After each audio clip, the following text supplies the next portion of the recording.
Hello. आज हम लोग तीन तरह की प्रॉब्लम के बारे में बात करेंगे जो हम लोगों को अलग अलग तरह से देखनी पड़ती हैं। जैसे कि अगर हम लोगों को कभी अपना पुराना प्रोजेक्ट जो होता है वो रन करना होता है। मैं स्पेशली पाइथन के बारे में बात कर रहा हूँ। तो उसमें हमारे हम लोगों को अक्सर देखना पड़ता है कि जो हमने डिपेंडेंसीज यूज़ करी हैं उनके वर्जन्स चेंज हो गए। और उनके वर्जन चेंज होने की वजह से काफ़ी सारे फंक्शन जो कहते हैं ना हम लोगों ने पहले यूज़ कर रहे थे वो चेंज हो चुके हैं। उनके कॉलिंग नेम चेंज हो चुके हैं या वो फीचर रहे ही नहीं, या फिर वो किसी और कहते हैं ना कॉलिंग नेम के साथ कंबाइन हो गए हैं। और यही सेम चीज़ हम लोगों को तब भी फेस करनी पड़ती है जब हम किसी और का प्रोजेक्ट रन कर रहे होते हैं। जैसे कि कभी हम लोगों ने किसी का प्रोजेक्ट गिटहब से डाउनलोड किया और वहाँ से उसे रन करने की कोशिश करी कि ये प्रोजेक्ट कैसे कहते हैं ना बना हुआ है ये चेक करने के लिए। या फिर हम लोग कभी प्रोजेक्ट को डिप्लॉय करते हैं किसी सर्वर पे प्रोडक्शन के टाइम पे, तो हम लोगों को वहाँ पर भी हम लोगों को सेम इशू देखने को मिलता है। तो इसके लिए हम लोग एक तरीका इस्तेमाल करते हैं जिसमें हम लोग requirement dot T X T बनाते हैं। तो requirement dot T X T और वर्चुअल एनवायरनमेंट की मदद से हम लोग उस प्रोजेक्ट को कभी भी कहीं भी कैसे भी कहते हैं रन कर सकते हैं किसी भी एनवायरनमेंट। ये पाइथन एनवायरनमेंट किसी भी एनवायरनमेंट में रन हो जाती है, चाहे लिनक्स हो, चाहे मैक हो, चाहे विंडोज हो। सो तो आज हम क्या करते हैं कि मैं एक प्रोजेक्ट डाउनलोड करता हूँ गिटहब से। ये मेरा ही प्रोजेक्ट है जो मैं कहते हैं ना मैंने कभी पहले बनाया था। तो सेम प्रॉब्लम मुझे फेस करनी पड़ी, इसके लिए कहते हैं ना मैंने ये सब चीज़ें कहते हैं ना सीखी। तो अब मैं ये सब कुछ शेयर करना चाहता हूँ। तो इस प्रोजेक्ट को डाउनलोड कर लेते हैं गिटहब से। इस प्रोजेक्ट को कोई भी डाउनलोड कर सकता है। तो इसको मैं कहते हैं ना एज अ बिगिनर फ्रेंडली होते हुए मैं इसको ये डायरेक्ट डाउनलोड करता हूँ एज अ जिप, इसको क्लोन करने के बजाय। प्रोजेक्ट डाउनलोड हो गया। अब हम लोग डाउनलोड्स में चले जाते हैं, इसे एक्सट्रैक्ट कर लेते हैं।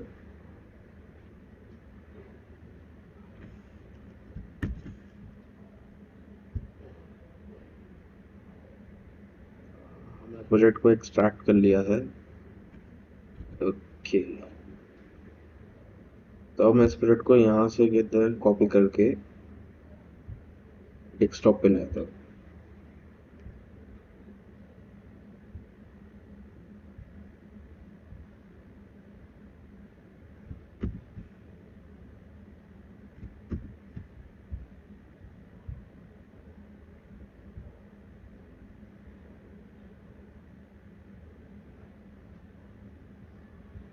ओके, ये कॉपी हो चुका है। तो हम क्या करते हैं यहाँ पर वी एस कोड खोल लेते हैं। तो वी एस कोड में हम लोग अपने इस प्रोजेक्ट को खोलते हैं। तो इससे पहले मैं इस प्रोजेक्ट पे फोल्डर को रीनेम कर देता हूँ टू दिस। मेन हटा देता हूँ, ये हमारे गिटहब की तरफ से ऐड हुआ है।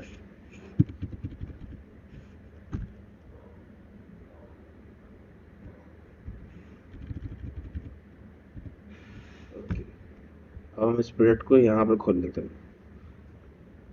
हमारा प्रोजेक्ट हमारे डेस्कटॉप पे है।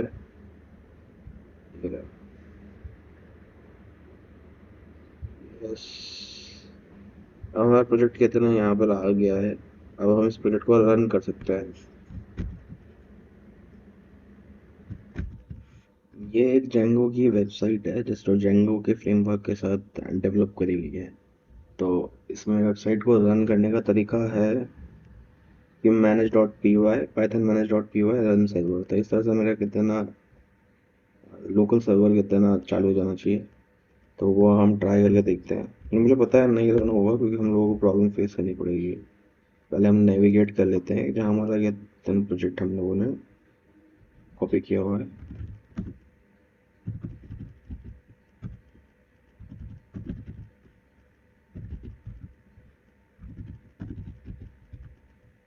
हम प्रोजेक्ट की तरफ कोई डायरेक्टरी में आ गए हैं। तो हम यहाँ पर एक बार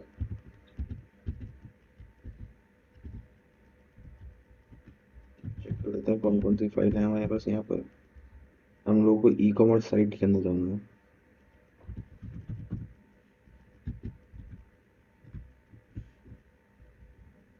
तो हम लोग यहाँ पर चेक करते हैं कौन कौन सी फाइल है। हम लोग अपनी मैनेज डॉट पी वाई की तरह ढूंढ रहे हैं।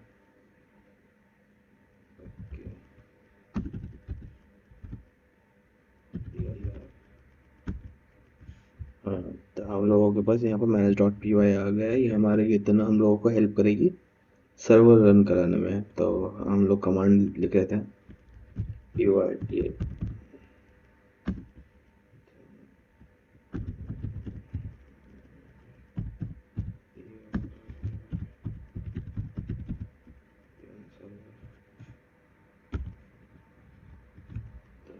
हम लोगों को इतना यहाँ पर प्रॉब्लम आ रही है प्रोजेक्ट रन करने में। ये इंपोर्ट एरर दिखा रहा है, ये दिखा रहा है कि उसे जैंगो नहीं मिल रहा, जैंगो के इतना मॉड्यूल्स नहीं मिल रहे, डिपेंडेंसीज के इतना वो फाइंड नहीं कर पा रहे।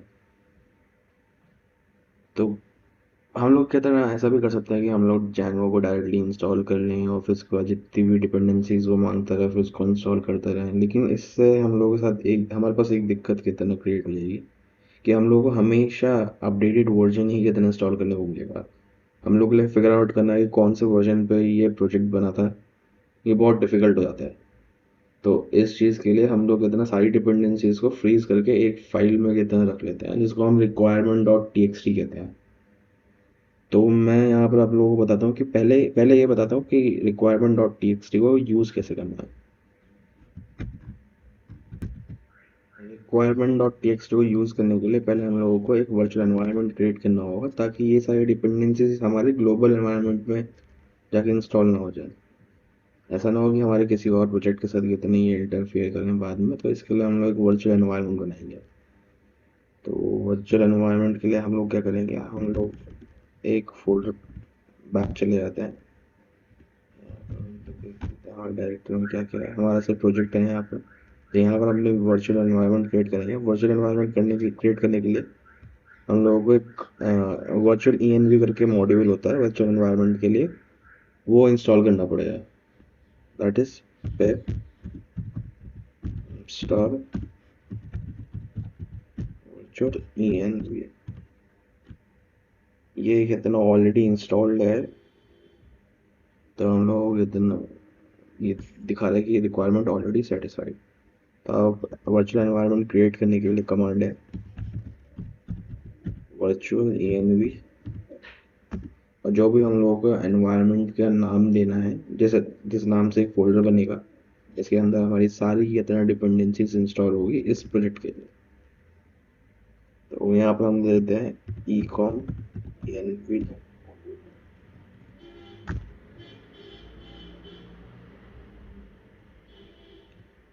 हमारा वर्चुअल एनवायरनमेंट बन गया है, चेक कर लेते हैं। ये ई कॉम env हम लोग फोल्डर में भी चेक कर लेते हैं। दैट इज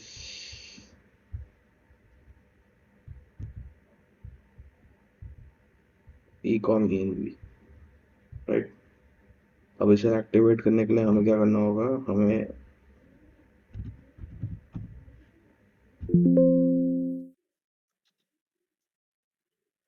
इस कमांड का इस्तेमाल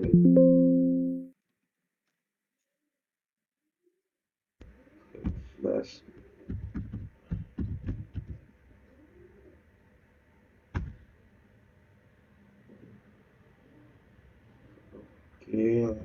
चेक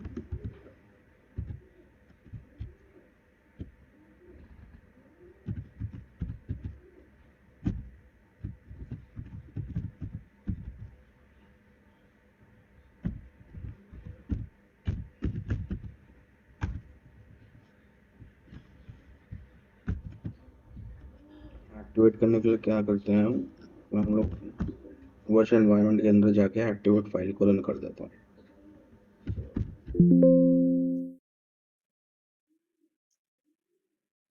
वर्चुअल एनवायरनमेंट के फोल्डर के अंदर जाके हम लोग को जाना है स्क्रिप्ट्स नाम के फोल्डर के अंदर। उसके अंदर हम लोग को एक फाइल है एक्टिवेट, उसके साथ कोई एक्सटेंशन नहीं है, सिर्फ एक्टिवेट।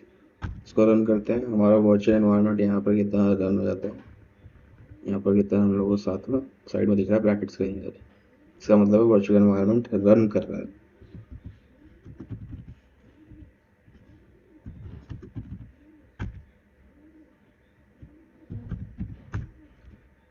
डायरेक्टरी में आ गए, हम लोगों का वर्चुअल एनवायरनमेंट रन करने लग गया है। तो अब हम क्या कर सकते हैं, हम लोग requirement dot T X T को इंस्टॉल कर सकते हैं। पहले हम लोग फाइंड करते हैं requirement dot T X T है कहाँ। Requirement dot T X T हमारी जो है इस फोल्डर के अंदर है ई कॉमर्स अंडरस्कोर साइट के अंदर ये, तो इसके अंदर हम लोगों को डिपेंडेंसीज के तरह दिख जाएंगी विद वर्जन नंबर। ये इतना कुछ डिपेंडेंसीज हैं जो विद वर्जन नंबर है, इसको हम लोग इतना इंस्टॉल कर लेते हैं। इसके लिए कमांड कितना लिखते हैं,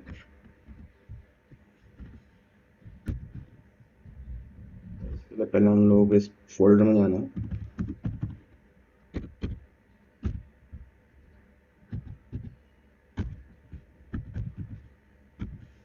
ये रही हमारी रिक्वायरमेंट डॉट टीएक्सटी। इसको इंस्टॉल करने के लिए pip पे install -r requirement dot TXT.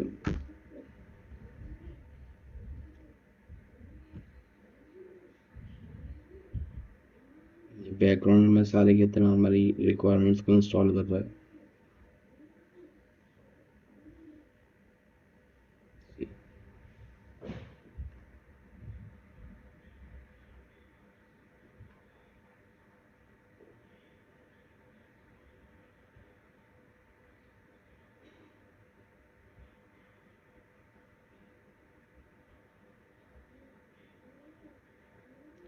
Let's wait till this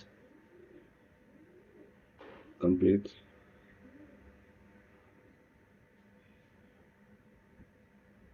okay, सारी की तरह डिपेंडेंसीज इंस्टॉल हो चुकी हैं। तो DIR करके देखते हैं हमारी manage.py कहाँ है। manage.py यहीं पर है, तो इसको हम रन कर लेते हैं थोड़ा कि सर्वर रन हो जाए हमारा।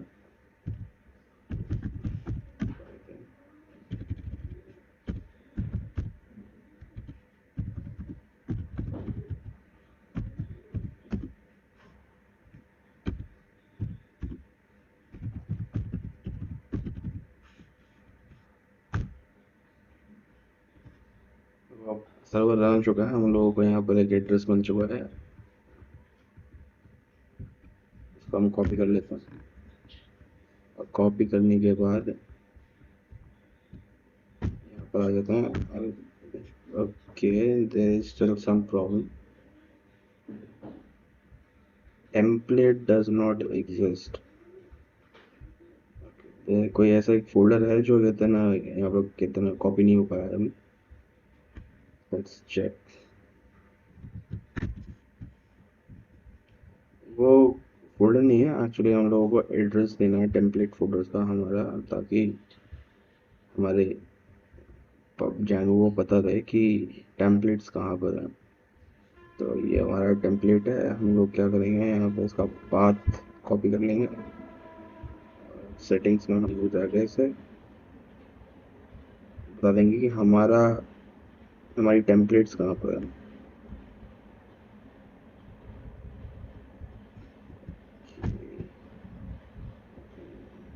should be enough।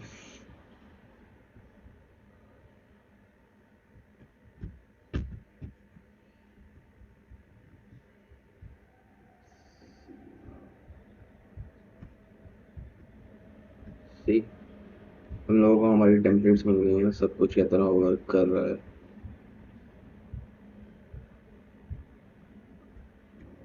देख लेते हैं, हमारा प्रोजेक्ट रन कर रहा है, कोई प्रॉब्लम नहीं है।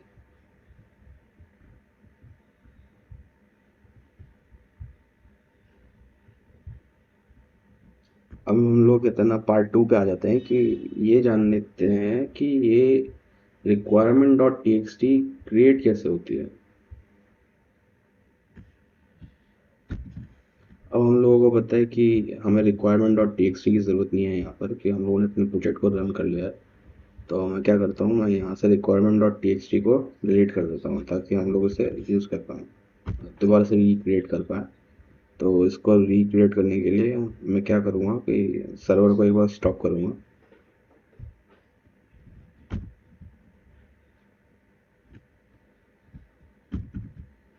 सर्वर मेरा स्टॉप हो गया, वेबसाइट यहाँ पर डिस्प्ले नहीं होगी। तो अब रिक्वायरमेंट डॉट टीएक्सटी बनाने के लिए एक तो हम लोगों को उस फोल्डर में जाना होगा जिस फोल्डर हम लोगों को ये फाइल क्रिएट करनी है। और दूसरा हम लोगों को हमारा वर्चुअल एनवायरनमेंट जो है हमेशा कहते हैं ना एक्टिवेटेड रहना चाहिए, ताकि requirement dot T X T में वही सारे मॉड्यूल्स आए या वही सारी डिपेंडेंसीज के तरह आए वर्जन के साथ जो इस वर्चुअल एनवायरनमेंट में इंस्टॉल हुई। तो इसके लिए एक सिंपल सी कमांड है, फिर फ्रीज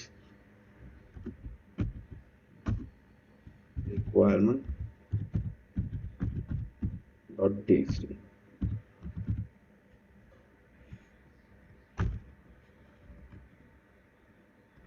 सिंपल सी कमांड थी। एक्टिव में देख लेते हैं, हमारे पास requirement dot T X T यहाँ पर आ गई है। अभी हम लोगों ने ये फाइल डिलीट कर दी थी, अब दोबारा दोबारा से एक फाइल हमारे लिए क्रिएट हो गई है। हमारी सारी डिपेंडेंसीज की तरह वापस से इसके अंदर फ्रीज हो गई हैं। तो जब भी हमें किसी भी कहते हैं ना प्रोजेक्ट, इस प्रोजेक्ट को किसी भी सिस्टम पे कहते हैं रन करना हो या किसी सर्वर पे कहते हैं डिप्लॉय करना हो, तो हम इस तरीके का इस्तेमाल कर सकते हैं।